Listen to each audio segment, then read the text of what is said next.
Hello, Adult Sunday School leader. We have all broken promises, haven't we? I see three different ways that we break promises. First, it can be unintentional. Okay, you've promised your child that you're going to go to the park and play this weekend, but you know what happens? You get called into work and you end up breaking your promise. Now, the situation was outside your control. You didn't mean to, and you had the best intentions, but you weren't able to keep your promise to your kid. Now, secondly, sometimes we do have control over the circumstances, but we fall short of keeping the promise. Perhaps you or maybe someone in your church has said the following or something similar in a public ceremony. I take so-and-so to be my lawfully wedded wife or husband and do promise to love, cherish him or her in good times and in bad, sickness and in health, richer or poor, better or worse, forsaking all others, keeping myself only to him or her as long as we both shall live. When people make that kind of public promise of fidelity and commitment, most do so with the best intentions. But it's the application of those vows that are difficult. As fallen, sinful human beings, sometimes people succumb to external temptations that cause them to break their promise. Sometimes that's the person, and sometimes maybe it's their spouse that does that. Well, lastly, sometimes people make promises that they have no intention of keeping. And I think you know some of those situations, don't you? Numbers 23:19 says, God is not human that he should lie, not a human being that he should change his mind. Does he speak and then not act? Does he promise and not fulfill? And Psalm 33:4 says, for the word of the Lord is right and true. He is faithful in all he does. You see, not only does God speak truth, God is truth. He's not affected by sin. In him, there's no deceit. So when God makes a promise, whether the outcome's going to be good or whether the outcome's going to be negative, we can count on it. And that's the title of our next unit of study, Promises We Can Count On. This is the first lesson called God's Promise of Fruitfulness. The focal passage is going to be some select verses out of Genesis chapters 1, 2, and 3. And the point of the lesson is God called humanity to rule over his creation. Well, in this unit, we'll be looking at 6 different promises from God. And most of our scripture passages from this unit are going to be from the Old Testament. Now, I'm going to be honest. I don't find this lesson to be an exposition of God's promise of the fruitfulness of his people. I find it to be a promise of pain and suffering as a result of sin, which actually hinders our fruitfulness. And I'm going to explain that in a little bit. So our first set of scriptures is Genesis chapter 1, verses 26 through 30. And the Hebrew word here for God is Elohim. Now, many times in Hebrew, an I am ending of a noun indicates that the word is plural. So technically, this word is God's. So there's a couple of thoughts about this. Many think that this is a reference to the Trinity before that concept even existed in human thought. Because if we look back in Genesis chapter 1, verse 2, we see what? We see the Spirit of God was hovering over the waters. And then if we go into the New Testament, in John chapter 1, verses 1 through 3, it tells us that Jesus is God and that he was the agent of creation. So we see all three persons of the Godhead were involved in creation. Another thought is that this is what's called the plural of majesty, which indicates greatness, power, and prestige. A king might proclaim from his throne, we declare that blah, blah, blah, so-and-so, whatever. What that is, it's the king making the proclamation. But he uses that plural of majesty, the we, to indicate his authority of being above everyone else. Here's Jim's opinion. Jim's opinion is that it's both. The original audience for this was who? It was the Jews. They were strict monotheists, one God only. Yet they never had a problem with the plural form of God. In fact, in Deuteronomy 6:4, it says, hear, O Israel, the Lord, our God, the Lord is one. Literally, that verse in Deuteronomy states that Yahweh, Elohim, is one, which uses the plural word gods, Elohim, and it states that the plural is singular. And the monotheistic Jews had no problem with this. So I believe that God used this literary device, the plural of majesty, to also indicate the triune nature of himself before it was even a human concept. Well, next we see in the Genesis passage that humans were created in the image of God. Now, what does that mean? An image it's a likeness, it's a representation, but it's not a clone. We are not gods. It's not, as the Mormons say, as a man is, God once was, and as God is, man may be. See, that was Satan's lie to Adam and Eve in the Garden of Eden, to be like God. That's what Genesis 3:5 shows us. Humans are made in the likeness of God. We have a personality. We can think, have emotions, make decisions.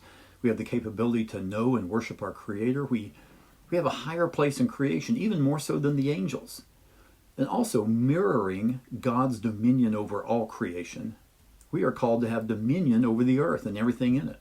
Humans are the caretakers of the planet. And then we get to verse 28 and we see that famous phrase, be fruitful and multiply. Now the NIV reads increase in number instead of multiply. So in other words, it's produce children who will produce children. Subdue the earth, fill the earth with people. And so God gave both humans and animals plants for food. It appears that before the fall, humans were vegetarians. Now we'll see how these blessings remained about having children and about plants, how those blessings remained. But obtaining those blessings were going to be more difficult. We're going to see that when we get to the chapter 3 verses. Now, let's go over to the next chapter, chapter 2 of Genesis, verses 16 and 17. Here we see what I believe is the first promise from God. If you eat from this particular tree in the garden where I've placed you, you will die. Well, Adam and Eve had dominion over the whole earth. They had access to every plant and tree that produced fruit for food, except this one here, this one tree. And that might sound like a threat, but it was a promise. What is it that makes us want to break the rules that are in place to protect us? Do you recall when the interstate speed limit across the United States was 55 miles an hour? As one who was and continues to be too cheap to risk a ticket and higher insurance premiums, I strictly obeyed this law on the open road as other motorists passed me doing 10 to 15 miles an hour faster. Now with a higher limit on the interstates, I set the cruise control on what the limit is, which is 75 miles an hour now in non-urban interstates in Arkansas, and folks still pass me doing 10 to 15 miles an hour faster. If we raise this limit another 20 miles an hour, people would still speed because there's something inside us that wants to go beyond set boundaries, even if it means breaking a law that's meant to protect us. Now, as my mother cooked, she would occasionally use vanilla flavoring, and I enjoyed smelling that aroma of that opened bottle of vanilla. However, she warned me, don't drink from it. And I thought she was trying to keep me from something wonderful. So I'd often go into the kitchen by myself and open that bottle and take in that fragrance. And each time I did, the temptation to take that sip grew stronger and stronger because it smelled so good. So one day when she wasn't around, I tiptoed into the kitchen and stole a swig. And a swig was all I needed. It was awful tasting. So I then realized why she had that do not drink rule. She was trying to protect me from a bad experience, not keep me from a good one. In our school year, it's finishing, but on the first day of class, a teacher usually spends some time reviewing the expectations that he or she has of the students. These codes of conduct may seem boring and worthless to the student, but they are in place to help facilitate learning. Our government, parents, and teachers have rules. Sometimes there's a direct punishment for breaking a rule, a speeding ticket, spanking, or detention. Sometimes the punishment is the natural consequences of committing the act, like a wrecked car, a mouthful of vanilla, or poor education. When God gives rules or boundaries, it's not because he's a cosmic killjoy, it's because he wants to protect us. And that's what God did with Adam and Eve. It wasn't that he was preventing them from experiencing something great. He was promising them if they did eat of the fruit that they would experience something terrible. Now our last set of verses is Genesis chapter 3, verses 16 through 19. And here we see God's promising of making fruitfulness more difficult.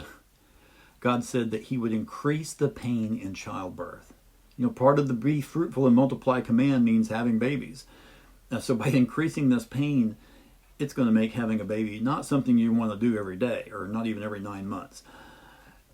And then to the man, God cursed the ground and said that it would be difficult to harvest crops thorns and thistles would be easy to grow, but true crops, the food-bearing plants, would be difficult. Picking the fruit from the forbidden tree, that was easy. But it wasn't going to be easy pickings from here on out. No, man was going to have to sweat. It was going to take painful, toilsome work in order to harvest food. Now, I don't have a vegetable garden, but I know this is true in my yard with both grass and flowers. Weeds are easy to grow, but grass or flowers, that takes a lot of work. Subduing the earth and having dominion over it, both the command and the blessing of God, those were not complicated until sin entered the picture. We still have the command to be stewards of the earth, but doing so is not as easy as was first designed. God promised it would be harder if certain boundaries were breached. And now both childbearing and raising food is more difficult. So I've probably taken a little different slant on this lesson than I think the writers had intended, but that's what I see in these verses. God makes promises, and you can count on it, whether the result of the promise is good for you, or you think it's good, or it's not. Well, next week we're going to be in Genesis chapter 9, looking at the promise of preservation. Thank you so much for watching. I do appreciate your comments and your watching, and don't forget to pray for and with your class.